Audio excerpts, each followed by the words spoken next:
असते. आता पावसासारखी पडणारी कृपा, पाऊस हा कुठं, पावसाचं पाणी कुठं साचून राहतं? जर तुम्ही काही तळं करून ठेवलेलं असेल, जर तुम्ही विहीर खणून ठेवलेली असेल, जर तुम्ही खड्डा करून ठेवलेला असेल, तर ते पाणी साचून राहील. आणि जर उथळ जागा असेल तर वाहून जाणार. तसं तुम्हाला इथून गोमातेची कृपा होते, नर्मदा मैयाची कृपा होते, इथं अन्न प्रसार प्राप्त होतोय, परिक्रमेचा सुअवसर प्राप्त होतोय, सगळीकडून कृपाच कृपा आहे. आता आवश्यकता आहे की आपण सत्पात्र, यासाठी आपण स्वतः प्रयत्न करावे. दुसरं कोणी आपल्या उद्धाराला येणार नाही, आपल्याला स्वतःला प्रयत्न करावा लागतो. उद्धरेद आत्मनात्मानं आत्मानमवसादये आत्मैव ह्यात्मनो बन्धु नात्मैव रिपुरात्मनः. आपला उद्धार त्यासाठी आपल्याला प्रयत्न करावे लागतात. होतं असं नर्मदा माईच्या काठावर असंख्य तीर्थ. हे पिप्पलादेश्वराचं महात्म्य असे की शनी महाराजांची सुद्धा पीडा होत नाही. 7.5 असेल, अंतर्दशा असेल, महादशा असेल, ते सुद्धा शांत करतात. इतरही ग्रहांची पीडा ही होत नाही.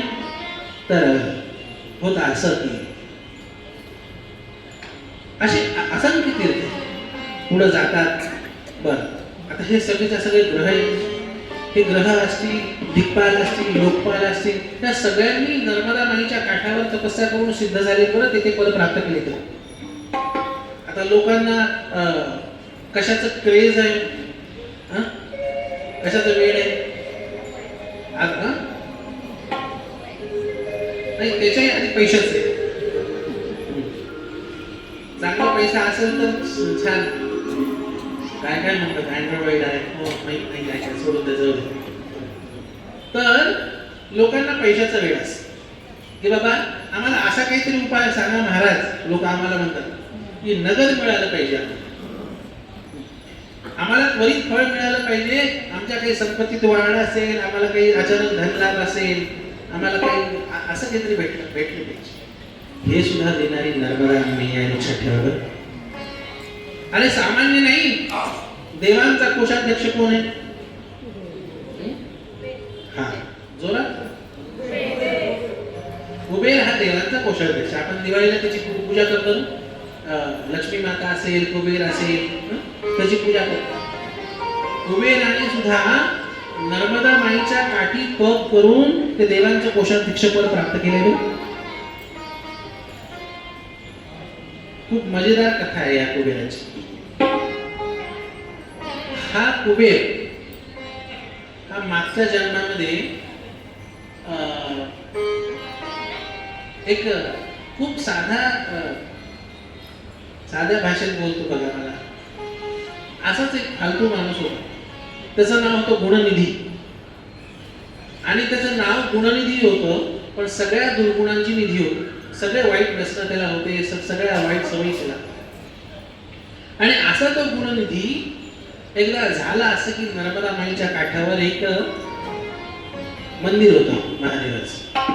आता नर्मदा माईच्या काठावर जर असंख्य मंदिर आहेत, तर तिथं एकदा शिवरात्रीची तिथी होती. आणि हा चोरी करायला म्हणून मंदिरात शिरला. आणि मंदिरात शिरला होता. आता असं आहे की गपचूप शिरला. आता शिवरात्रीला लोक काय करतात, नियम असा आहे, 4 प्रहराची पूजा करायची, म्हणजे रात्रच्या आकारात काढायची. शिवरात्रीला 2च गोष्टींचं महत्व आहे, एक उपवास आणि दुसरं जागरण. तर असं 31 ला जातील, पण शिवरात्रीला जागायचं म्हणलं की जीवावर येत, गोकुळाष्टमीला जागायचं म्हणलं की जीवावर येत. आता होतं असं की शिवरात्रीची ती तिथी होती आणि लोक 12 वाजेपर्यंत पूजा करतात, नंतर जातात झोपी. पण तसं नाही. पहिला प्रहर 6 ते 9, दुसरा प्रहर 9 ते 12, तिसरा प्रहर 12 ते 3 आणि चौथा प्रहर 3 ते 6 या 4ही प्रहरांमध्ये पूजा करायचा नियम असतो बरं शिवरात्री. तर होतं असं की मध्यरात्र झाली की गेला झोपी. आता हा गुणनिधी, आता ते शिवरात्रीची पूजा, त्याला वेगवेगळे पक्वान ठेवलेली. आणि त्या पक्वान, आता ह्याला लागली होती भूक, ह्याला गावात कोणी खायला देईन, आता चांगल्या माणसाला देईल बाबा, अशा भुरट्याला कोण देतं. आणि म्हणून आता देवाचा नैवेद्य काही छान छान पकवान आहेत. आता हे कधी झोपी जातात की आणि कधी मी पटकन खाऊ की असं मुलाला वाट पाहता पाहता पाहता पाहता मध्यरात्र जसा निश्चित काल गेला तसं होत असं की छान सगळे झोपी जातात आणि हा शिरतो आतमध्ये. आणि जसं हा आतमध्ये शिरतो मंदिराच्या गाभाऱ्यामध्ये अंधार असतो. पूर्वीचे मंदिर हे लाईट बल्ब हे आता आले. पूर्वी काय होतं गाभाऱ्यामध्ये अंधारच असायचा. दिव्याचा जो प्रकाश आहे तो प्रकाश. कित्येक मंदिर असे दक्षिण भारतामध्ये तुम्ही जर गेलात तर तिथं लाईट आहे का दिव्याचाच प्रकाश. नर्मदा माईच्या काठी सुद्धा कित्येक मंदिर असे की आज सुद्धा तिथं लाईट नाही. महेश्वरला कुठलं मंदिर आहे जोरात राजराजेश्वर. वा जोरदार काय असं लक्षात ठेवणारे पाहिजे. तर महेश्वरला सुद्धा राजराजेश्वर मंदिर आहे. तिथं आजही लाईट नाही मंदिराच्या गाभाऱ्यात. जे काही त्याच्या काही ज्योत आहेत दिवे आहेत वेगवेगळे लावलेले पुष्कळ वर्षांपासून चालू आहे. त्या दिव्याचाच प्रकार जो आहे तो आहे. आता हा शिरतो गुणनिधी आतमध्ये चोरी करायला आणि जसा चोरी करायला आतमध्ये शिरतो दिवा विजत आलेला असतो. आणि दिवा विजत आलेला असतो आणि त्याला शोधायला मदत पाहिजे असते. म्हणून आता कपडा काही नसतो. वाद संपत आलेली असते. स्वतःचा कपडा फाडतो त्याची वाद करतो आणि तेलात बुडवून मग ते लावून प्रकाश करतो. कशासाठी ते खायचे पदार्थ दिसावेत म्हणून. आणि मग काय त्या प्रकाशामध्ये जे आहे हे पोटभर खातो. थोडंसं खाऊन आता बाहेर यायला लागतो. आणि जसं बाहेर यायला लागतो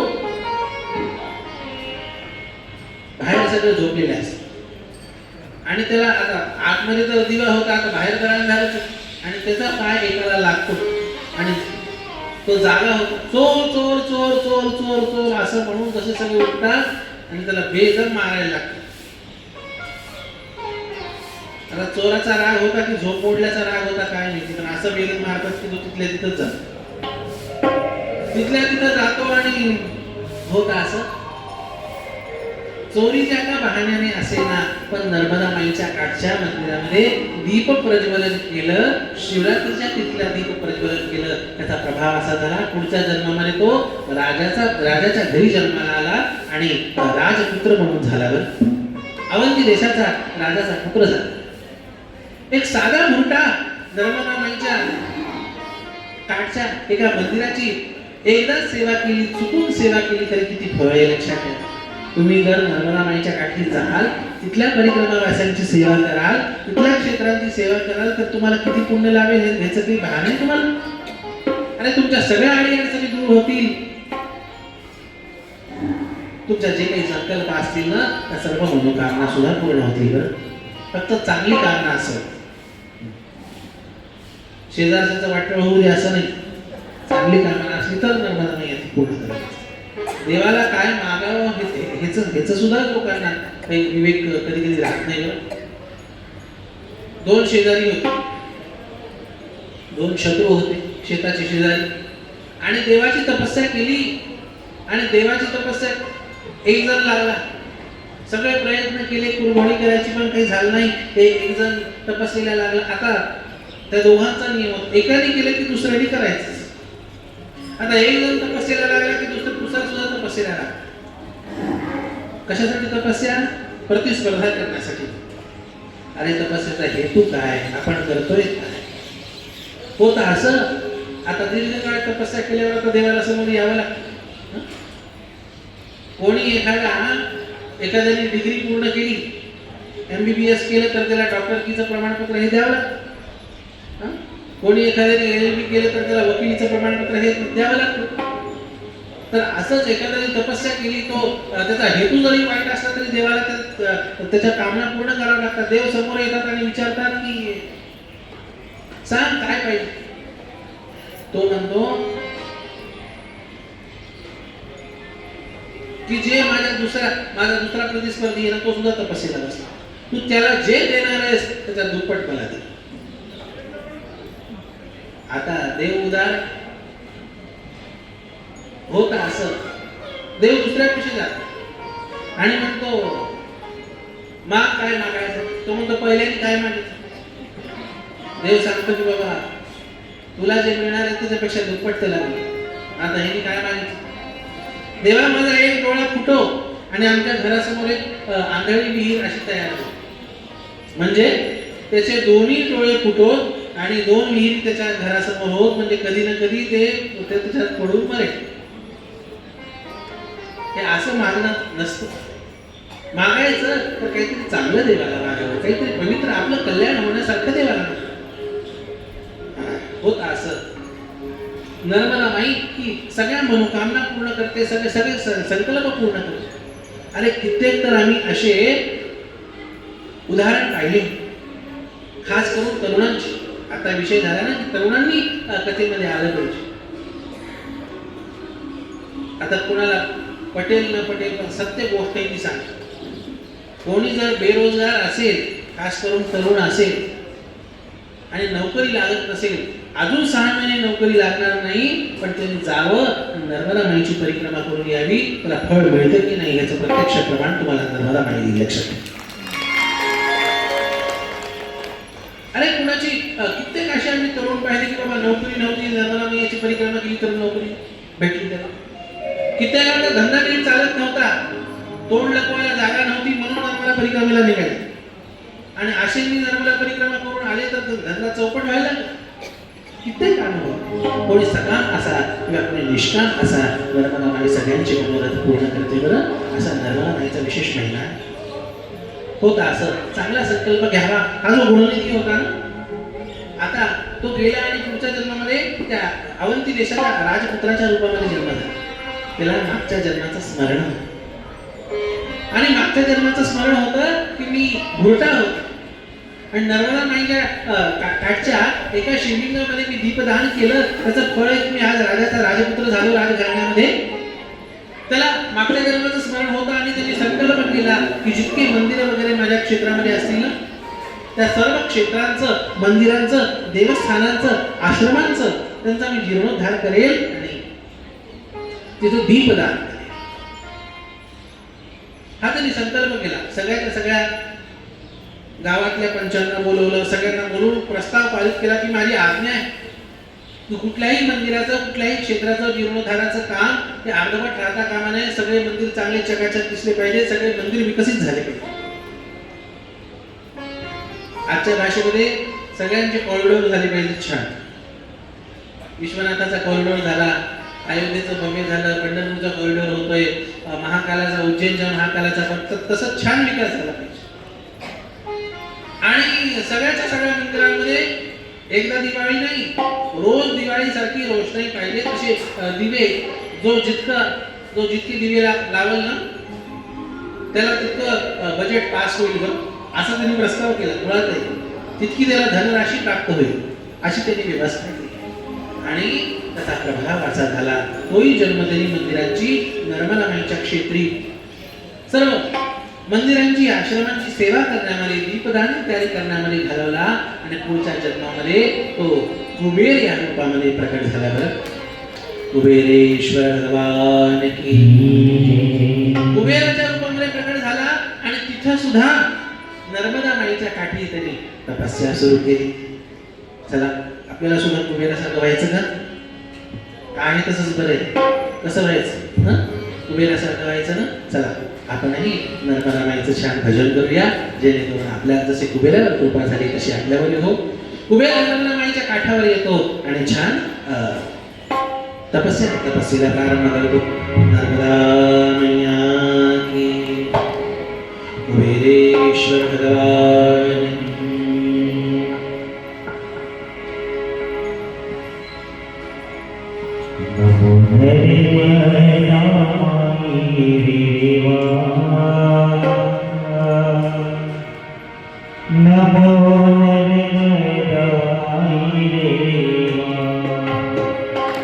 सर्वांनी टाळ्या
बोल.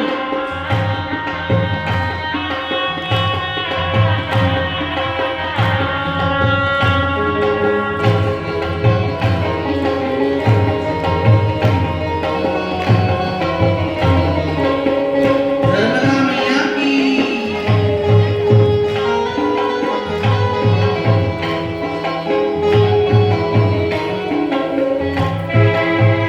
पार्वती मैया कृष्ण सहस्र पार्वती मैया कृष्ण सहस्र पार्वती मैया कृष्ण सहस्र पार्वती मैया कृष्ण सहस्र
दीर्घकाळ तप करतो आणि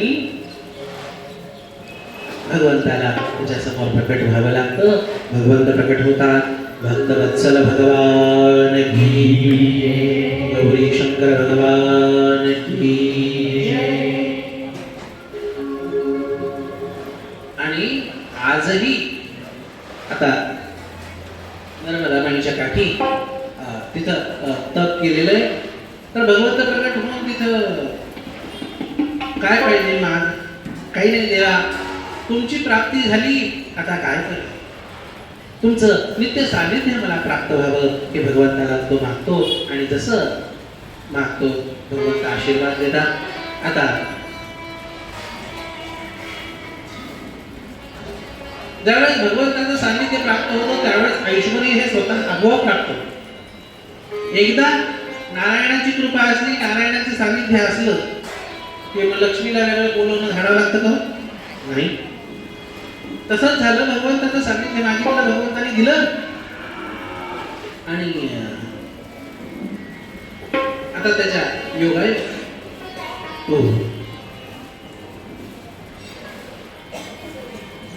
नर्मदा माईच्या तिच्या काठावर निष्ठा ठेवून, तिच्या तटावर, तिच्या क्षेत्रावर निष्ठा ठेवून तू तपस्या केलीस तर सामान्य तुला मी धन वगैरे देऊन काय करू?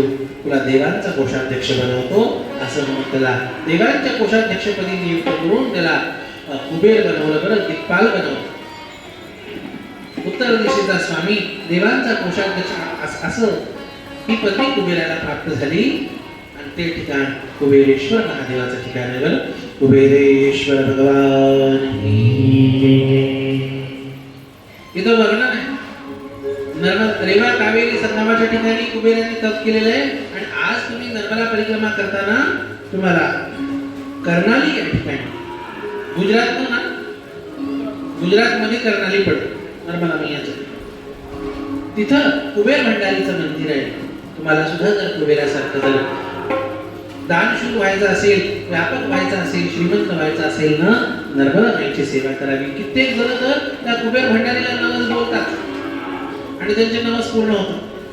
त्यांचं ऐश्वर्य प्राप्त होतं. अरे पण ते कुबेराची शक्ती आहे, तिथल्या कुबेरेश्वर महादेवाची शक्ती आहे, पण मूळतः ती नर्मदा माईचा तो प्रभाव आहे, त्या स्थानाचा, त्या क्षेत्राचा तो प्रभाव आहे की नर्मदा माई ज्याला जे पाहिजे ते प्रदान करण्याचं सामर्थ्य नर्मदा माईचे लक्षात ठेवा.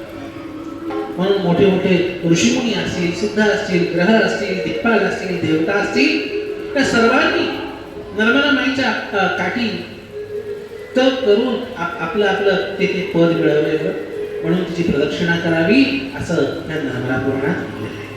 लब्धम यैर नर्मदा तोयम ये च कुर्युः प्रदक्षिण ये पिबन्ति जलं तत्र ते पुण्यानात्र संशयः. जे नर्मदा माईचं तिची प्रदक्षिणा करतात, तिचं नित्य दर्शन करतात, तिच्या तटावर राहतात, तिचं नित्य जल पान करतात, त्यांचं सर्वविध कल्याण होतं. इहलौकिक कल्याण आणि पारलौकिक कल्याण सगळ्याच्या सगळं प्राप्त होतं. सृष्टी निर्माता ब्रह्मदेवांनी सुद्धा नर्मदा माईच्या तटावर तपस्या केली, जेणेकरून सृष्टी निर्माणाचं, सृष्टी सृजनाचं सामर्थ्य प्राप्त व्हावं, शक्ती प्राप्त व्हावी. म्हणून ते नर्मदा माईच्या काठी तप करतात. ब्रह्मावर्त तीर्थ आहे, ब्रह्मांड घाट आहे, ब्रह्मांड घाट ज्याला म्हणतात. असे कित्येक ठिकाणी एकेका देवांचे कित्येक ठिकाणी तिथं तपस्या केली, तिथं काही काही केलंय. सांगायचं तात्पर्य, सगळ्या देवांनी, सगळ्या ऋषीमुनींनी, सगळ्या सिद्धांनी नर्मदा माईच्या काठी तप करून हे सिद्ध झालेले आहे. बरं, होतं असं. नर्मदा माईचा घाट हा अपेक्षेप्रमाणे सगळं फळ देणार आहे. म्हणून ती शुभ प्रदान करणारी आहे, म्हणून शुभदा आहे. आणि सगळ्या प्रकारचे फळ प्रदान करणारी म्हणून ती फलदा आहे. होतं असं. काही दोष जीवनामध्ये घडले असतील, काही अपराध घडले असतील, त्यांचं प्रायश्चित्त करण्यासाठी म्हणून सुद्धा नर्मदा माईच्या ठिकाणी जावं. बरं, नर्मदा प्रदक्षिणा कशी करावी, सुंदर त्याची नियमावली आहे. एका वाक्यात सांगायचं झालं, अधिक अधिक असुविधा सहन करत नर्मदा परिक्रमण करा. तिथं सुविधा पाहू नये, तिथं तपस्या पहा. अधिक अधिक आपली तपस्या कशी होईल. आणि म्हणूनच पूर्वी जे परिक्रमावासी असायचे अवघड मार्गाने जायचे आणि आग्रहाने जायचे. फुलपाणेश्वराच्या जंगलामधून जायचे. तिथं रस्ते नसायचे, वर खाली असं उबड धाबड सगळं चालायचं.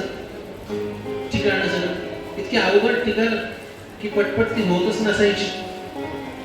आपण नर्मदा परिक्रमा करतो ना, त्याच्यामध्ये नियम असा आहे की लोक स्वागत करतात, लोक स्तुती करतात. नियम असा आहे की आपण ज्यावेळेस प्रायश्चित्त रूपाने नर्मदा परिक्रमा करतो ना, त्यावेळेस लोकांनी कोणी काही म्हणलं ना, आपली स्तुती केली ना, तर तिचा स्वीकार करू नये म्हणे. आपले दोष सांगावे. अहो कोणी स्वागत केलं, काय धर्मे तुम्ही नर्मदा परिक्रमा करताय, तर असं दिलंय की सांगावं की बाबा आमच्या हातून तर असे असे दोष नित्य होत गेले, होत राहत आहे, त्यांच्यापासून वाचण्यासाठी म्हणून आम्ही नर्मदा परिक्रमाच्या साठी आम्ही आलो.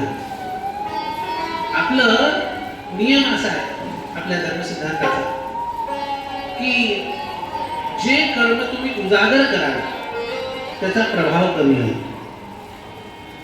एखादा पाप कर्म तुमच्याकडून झालं, काही दोष होत गेले, तुम्ही जर चार चौकात त्याची चर्चा केली, त्याची जर चर्चा होत राहिली, तुम्ही करा किंवा पुन्हा अन्य द्वारा करा, त्या पापाचा त्या दोषाचा प्रभाव कमी होतो. म्हणून म्हणतात कुणाची निंदा सुद्धा करू नये. आपण निंदा करतो ना, तर त्या निंदकाचे काही पाप दोष हे आपल्याला चिटकतात. आपली वाणी अपवित्र होते, आपलं मन बुद्धी चित्त पवित्र होते. म्हणून कोणाची निंदाही करू नये, त्याची चर्चा करू नये. थोडक्यात ज्याची चर्चा जास्त होते त्याचा प्रभाव कमी होतो. मग पापाची जर चर्चा झाली तर पापाचा प्रभाव कमी होतो, आणि जर पुण्याची चर्चा झाली तर पुण्याचा सुद्धा प्रभाव कमी होतो. लक्षात ठेवा. म्हणून पूर्वीचे लोक हे पुण्य झाकून ठेवायचे, आणि काही पाप झाला असेल तर ते उजागर करायचे. म्हण आहे ना आपल्याकडं, उजव्या हाताचं केलेलं पूर्ण डाव्या हाताला करून. आपण ज्यावेळेस प्रायश्चित्त रूपाने नर्मदा परिक्रमा करतो, तपस्या रूपाने नर्मदा परिक्रमा करतो, त्यावेळेस मान सन्मान स्तुती ह्याच्या पाठीमागे लागू नये, तर आपण आपले दोष हे उजागर करत ह्याची चर्चा करत जातो. तरी त्या दोषांचं, पापांची जी दाहकता असते ती कमी होते बरं. आणि होता असं, एकदा एक राजा होता, आणि तो चांगला राजा होता, चांगल्या कुळातला होता. पण त्याच्याकडून एकदा अपराध होतो, चंडाळत्वाला प्राप्त होतो तो. आणि काय करावं, आपलं पूर्वैश्वर्य, आपलं पूर्व वैभव हे कसं प्राप्त करावं, त्याच्यासाठी ऋषीमुनींना विचारतो. ऋषीमुनी त्याला सांगतात की बाबा, याच्यासाठी तुला नर्मदेच्या ठिकाणी जावं लागेल, तिथे तुला यात्रा करावी लागेल, तिथे तुला दर्शन करावं लागेल, तर निश्चित तुझं चांगलं दूर होईल. तुझे शरीराचे असतील, मनाचे असतील, बौद्धिक असतील, या सगळ्या विकृती शिकवून तू परत सुयोग्य होशील. तो राजा नर्मदेच्या ठिकाणी येतो आणि तिथं तपस्या करतो, तिथं भगवंताची स्थापना करतो. ते स्थान चंडेश्वर महादेव की जय. असे असंख्य स्थान, मोठे मोठे सिद्ध ऋषी मुनी, राजे महाराजे हे तिथं नर्मदेच्या काठी आपापल्या भगवंताच्या इष्ट भगवंताची स्थापना करतात आणि पुण्य प्राप्त करतात. नर्मदा नदीच्या ठिकाणी असं सांगितलंय, एखाद्याला आता ग्रहांची कृपा प्राप्त होते, देवांची कृपा प्राप्त होते, मनोकामना प्राप्त होतात, पूर्ण होतात, हे तर हातात राहत आहेच. पण पितरांची सुद्धा कृपा नर्मदा नदीच्या काठावर प्राप्त होते. बरं काय सुंदर बघा ना.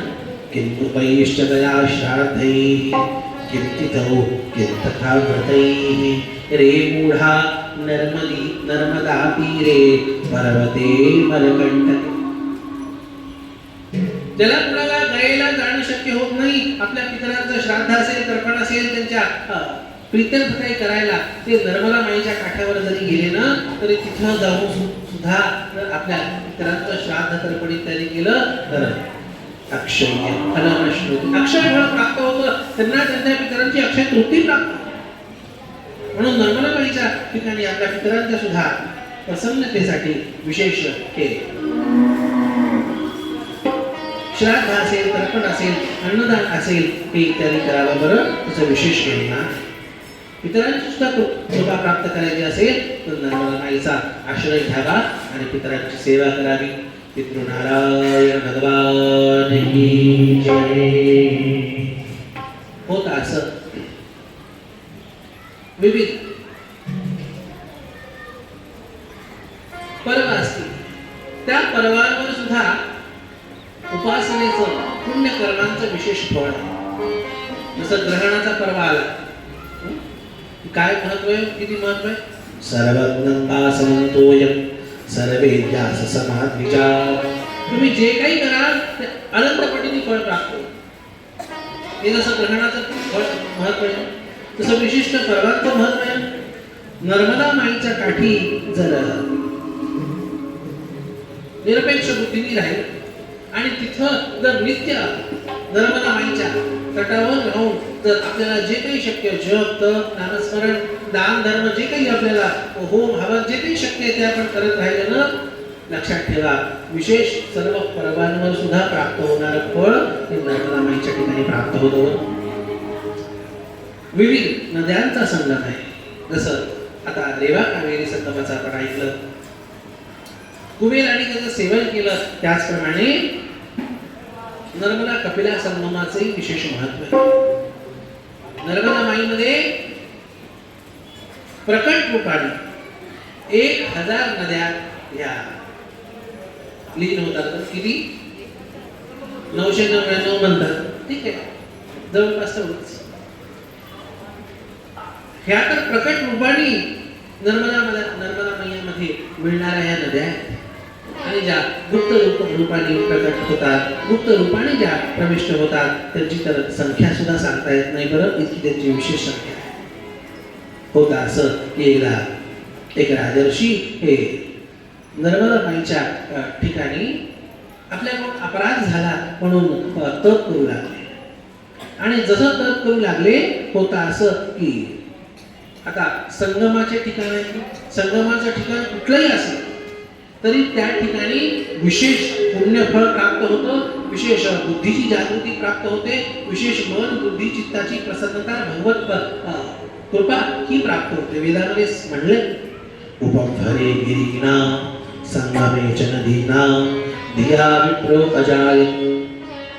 नदीच्या संगमाच्या ठिकाणी विशेष फळ प्राप्त होतात. हा राजा नेमका रेवा कपिला संगमाच्या ठिकाणी विचार करतो की आता पाप आपल्याकडून झाले, आपण जलसमाधी घ्यावी, आपण आपला हा देह दोषाच्या योगाने दूषित झालेला, आपण त्याग करावा, म्हणून देह त्याग करायला जलसमाधी घ्यायला म्हणून नर्मदेमध्ये जसं प्रवेश होऊ लागतो, एक कन्येच्या रूपामध्ये नर्मदा मैया प्रकट होते. कन्या मैया की रेवा मैया की. अरे आत्महत्या का करतोयस? 84 लाख योनी फिरून आल्यानंतर एकदा मनुष्य जन्म मिळतो आणि तो असा अमूल्य नरदेह तू नष्ट करतोयस. तो राजा विचारतो, तू कोण आहेस बाबा? गंगा आहेस का, यमुना आहेस का, सरस्वती आहेस का, कोण आहेस? ती म्हणते, नाहं गंगा भवानी वा कपिला मिथिमान ध्रुवम रुद्रांग संभूता नर्मदा जलसंभवा. मी नर्मदेशी संयुक्त असणारी रेवा कपिला आहे, मी नर्मदा माईचा अंश. अरे नर्मदा माईचं महात्म्य तर आहेच, पण नर्मदा माईच्या द्वारे स्फुट झालेल्या, स्पर्शित झालेल्या, संगमित झालेल्या त्या नद्यांचं सुद्धा विशेष महात्म्य हे वाढतं बरं. नर्मदा माई मी असं सांगितलंय, आत्महत्या करायची नाही आणि तो मग तो माझे सगळे पाप ताप दोष हे नष्ट झाले पाहिजेत, होतील असं आशीर्वाद देतो आणि त्याला नर्मदा माई शुद्ध करते आणि त्याला सगळ्या दोषांपासून विमुक्त करते. पापनाशिनी मात की जय. मार्कंडेय ऋषी हे युधिष्ठिराला सांगताय, राजन, नर्मदा माईवर असंख्य तीर्थ आहे. एकदा झाला असं मृगवन नावाचं क्षेत्र आहे. त्या मृगवन क्षेत्री भगवान विशेषतः अशी की विष्णूंचं अखंड सान्निध्य हे तिथं राहतं.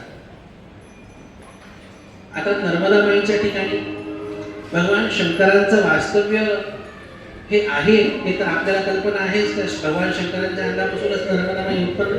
पण भगवान विष्णूंचं सर्व देवांचं वास्तव्य असल्यामुळे सर्व देवांच्या भक्तांना विशेष आपल्या इष्टदेवाची कृपा ही नर्मदा माईच्या योगाने प्राप्त होते. आणि काही काही क्षेत्र असे तिथं वेगवेगळ्या देवतांची विशेष उपस्थिती ही प्रभावी उपस्थिती. जसं नाभिक क्षेत्र नेमावरचं आपण आहे, सिद्धनाथ भगवंत वगैरे आहेत, पण तिथं गणपती बाप्पाची विशेष तिथं स्थिती आहे नेमावर. तसं होत असं की मृगवन नावाचं क्षेत्र नर्मदा माईच्या दक्षिण तटात. आता वर्तमान परिस्थिती अशी की क्षेत्रफळ बदललंय. हजारो वर्षापूर्वीचे हे नाव आहेत आणि बदल होत राहतात. आता ते नावांचा अपभ्रंशही झालेला आहे. पुष्कळ नावं लुप्तही झालेत. पण लक्षात ठेवा, जसं नर्मदा माई सर्व देवात्मक आहे तसं सर्व तीर्थात्मक आहे. आपण ज्या त्या तीर्थाचं महात्म्य ऐकलं आणि एखाद्या तीर्थाचं महात्म्य ऐकून ज्याप्रमाणे त्या तीर्थाचं फळ सांगितलंय आम्हाला तसंच फळ प्राप्त व्हावं ह्या भावनेने नर्मदा माईच्या काठावर कुठंही तुम्ही साजरा करा, तपस्या करा, तो तुमचा संकल्प हा सिद्धीला गेल्याशिवाय राहत नाही. तुम्हाला तेच फळ प्राप्त झाल्याशिवाय राहत नाही. तुम्हाला त्याच तीर्थामध्ये पोहोचावं अशी आवश्यकता नाही. ओंकारेश्वराचं विशेष महात्म्य सांगितलंय, नेमावराचं विशेष महात्म्य सांगितलंय, अमरकंटाचं विशेष महात्म्य सांगितलंय. पण तुम्हाला जर वाटत असेल की माझं मन इथं रमतंय नर्मदा माईच्या या ठिकाणी, मला गर्दी वगैरे पसंत नाही, मला शांत एकांत साधना माझी इथं स्थित होते, तुम्हाला ओंकारेश्वर असेल, नेमावर असेल, अमरकंटक असेल, पाहिजे त्या क्षेत्राचं फळ नर्मदा हे तुम्हाला तुम्ही जिथं आहात तिथं देते. हे विशेष महत्त्व. त्या मृगवन तीर्थामध्ये भगवान विष्णूंचं विशेष सान्निध्य आणि त्या भगवान विष्णूंची त्यांची भक्ती उपासना करण्याचं विशेष महत्त्व होतं. बरं, नर्मदा माईच्या दक्षिण तटावर हे स्थान, तिथं एकादशीचं व्रत करण्याचं विशेष महत्त्व होतं. एकादशीचं व्रत करावं, उपवास करावा आणि तिथं पारणा करावा. जसं आपल्या महाराष्ट्रामध्ये पंढरपूरला एकादशीचं विशेष महत्त्व आहे. पंढरपूरला एकादशी करावी आणि सोडायला कुठं यावं? सोडायला बार्शीला येतात बरं पुष्कळ जे जागतात. कारण राजा अमरीशाचा प्रसंग हा तिथं घडलेला आहे आणि अमरीशाची द्वादशी तिथं सुटली येतात, तिथं येतात. पण हे मृगवन नावाचं तीर्थ की इथं उपवासही करावा, इथंच पारणही करावं, इथंच भगवान विष्णूंच्या प्रीत्यर्थ दानधर्मही करावं, त्यांची विशेष कृपा ही प्राप्त होते. त्यांची विशेष प्रसन्नता ही त्यांनी प्राप्त होते. आजही तुम्ही नर्मदा माईच्या काठावर भ्रमण करा. आता या रेवाखंडामध्ये तर पुष्कळ शिवक्षेत्र आहेत, पुष्कळ हरिक्षेत्र आहेतच नर्मदा माईच्या काठावर. पण आजही वैष्णव साधूंचा विशेष निवास हा नर्मदा माईच्या काठावर आपल्याला जास्त प्राप्त होतो. भगवान विष्णूची कृपा ही त्यांना विशेष नर्मदा माईच्या योगाने प्राप्त झालेली असते. आता या मृगवन तीर्थामध्ये भगवान विष्णूंचा वास, इथं एकादशी वगैरे करण्याचं विशेष महत्त्व आणि होता असं की आता हे तर करणाऱ्याला, पण एखादा न करणारा सुद्धा जर तिथं पोहोचतो त्याला सुद्धा काय फळ होतं, प्राप्त होतं, त्याचं विशेष महात्म्य सांगतात. एकदा एक भिल्ल हा त्या वनामध्ये गेला. आता मृगवन म्हणजे ते वनच होतं, पूर्वीचे वनच होतं. शिकारी करायला गेला आणि जसं तू त्या वनामध्ये गेला तसं वनामध्ये आग लागली. बरं, संत नारायण भगवान की, सद्गुरुदेव भगवान की जय. नर्मदा मैया की, व्यास नारायण भगवान की, सद्गुरुदेव भगवान की जय.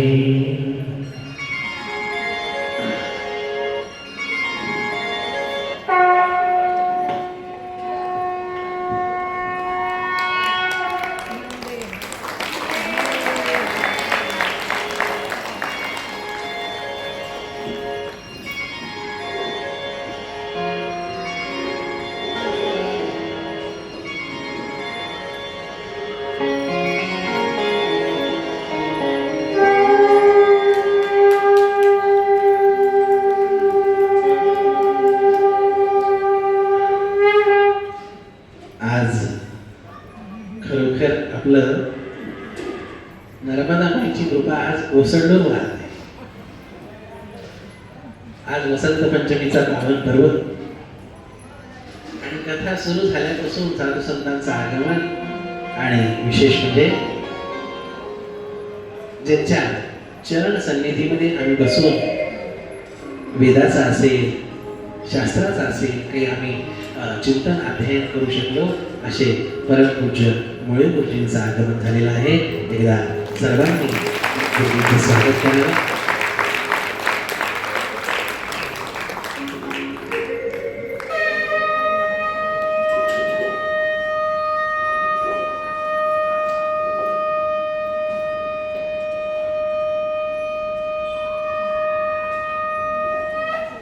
झालं ना? शास्त्रामध्ये असं आलेलं आहे, या तिसऱ्यांदा सांगतो. अनाहूतपणे ज्यावेळेस संत महापुरुषांचं आगमन होतं ना, ती देवापर्यंत आपली सेवा पोहोचल्याची पोचपावती असते.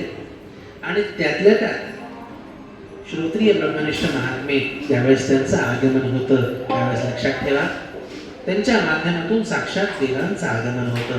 हा शास्त्राचा सिद्धांत आहे. वसंत पंचमी निमित्त देवीचं महात्म्य तर कुमारिकाही आल्या, साथी आल्या, यती रूप शिवांचं नर्मदामाईच्या काठी आगमन तर संन्यासी महात्म्यांचे येणं झालं आणि सगळ्या देवता ह्या जसं भगवान विष्णूंचं विशेष महात्म्य सध्या चालू आहे आपलं मृगवन तीर्थाचं, तसं हरिरूप असणारे संत महात्मे श्रोत्रिय ब्रह्मनिष्ठ विप्रनारायण परमपूज्य गुरुदेवांचं आगमन झालं, गुरुजींचं आगमन झालं. तर भगवान विष्णूंचीही कृपा ही आपल्याला या निमित्त प्राप्त झाली आहे. खरोखर आपलं विशेष भाग्य. संत महात्मे पुष्कळ असतात, कथाकार पुष्कळ असतात, पण ज्यांच्या आचरणामधून काही शिकावं असे महात्मे हे खरोखर बोटावर पोचण्या इतके आहेत. परमपूज्य गुरुजी हे यांचा निवास आळवलेला असतो आणि सर्वत्र ज्ञानदानासाठी भ्रमण हे त्यांचं नित्य चालू असतं. अकिंचन सामान्य दासावर त्यांची कृपा, त्यांचं प्रेम हे या निमित्त त्यांचं येणं झालं. गुरुजींचा अधिकार इतका मोठा आहे. काल परमपूज्य आपल्या वारकरी संप्रदायाचे भूषण विठ्ठल रूप असणारे पूजनीय श्री परमपूज्य श्री चंद्रशेखर महाराज देगलूरकरांचं आगमन गुरुजींच्या घरी झालं. गुरुजींचं आचरण, तप, सात्विकता अशी आहे की सगळ्या साधू संत सज्जन आणि सर्व श्रेष्ठ गुरुजनांना त्यांचं व्यक्तिमत्व आकृष्ट करतं. असे श्रोत्रिय ब्रह्मनिष्ठ महापुरुष आपल्याला आपल्या कथेमध्ये त्यांचं आगमन झालंय.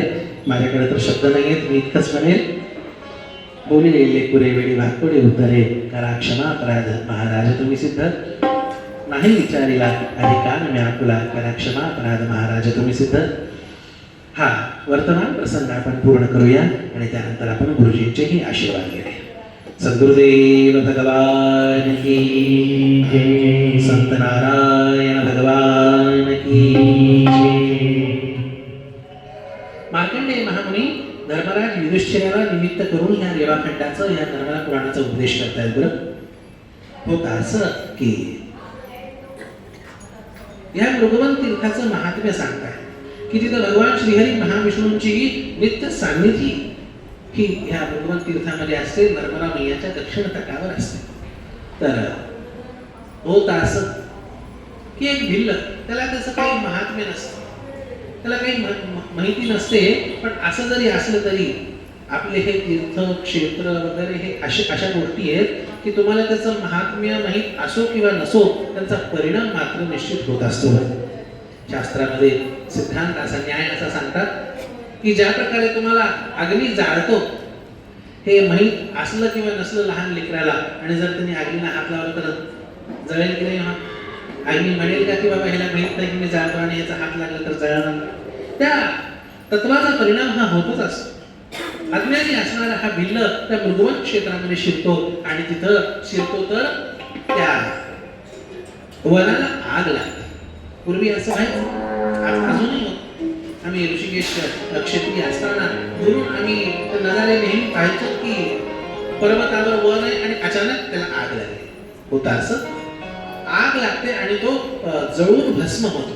तो भिल्ल राख होती त्याची आणि जसं राख होते त्याची शरीराची राख होते आणि ती राख ही रक्षाने नर्मदा माईच्या प्रवाहामध्ये ती पतित होते आणि जसं त्या राखेचा स्पर्श नर्मदा माईच्या प्रवाहामध्ये होतो त्याचा दिव्य देह धारण करून तो थेट वैकुंठाचा अधिकारी होतो. बरं देवाचं विमान येतं आणि त्या बिल्लाचे अष्टसात्विक भाव जागृत होतात. अरे मी पापी, मी अज्ञानी, मी पामर, जीवनात कुठलंच पुण्य केलं नाही, फक्त माझ्या शरीराचं भस्म त्या नर्मदा माईत पडलं तर साक्षात देवाचं माझ्याकडे विमान आलं. देवाचं मला वर्णन की भगवंताचं त्याला दर्शनही झालं आणि देवाने त्याला विमानही पाठवलं. सुंदर तो भगवंताची स्तुती करू लागतो.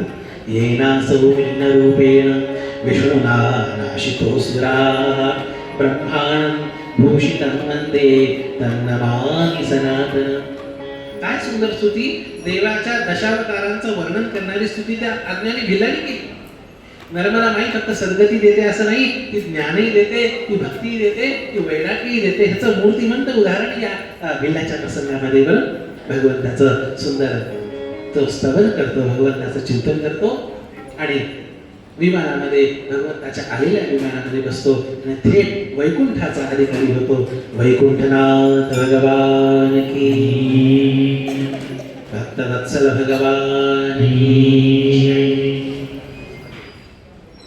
नर्मदा माईचा आपण महात्म्य काल ज्याप्रमाणे ऐकलं, नर्मदा माई म्हणते, नर्मदा माईने हे वरच देवाकडून मागून घेतलंय की ज्याचं जे इष्टस्थान असेल त्याला त्या लोकांतरांची प्राप्ती ही माझ्या तटावर निवास केल्याने, उपासना केल्याने व्हावी.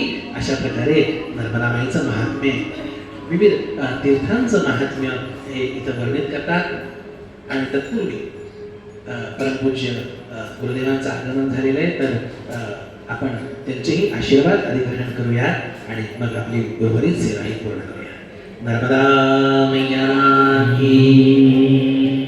माईक द्यायची व्यवस्था करा. गंगा मैया की. गोपाल कृष्ण भगवान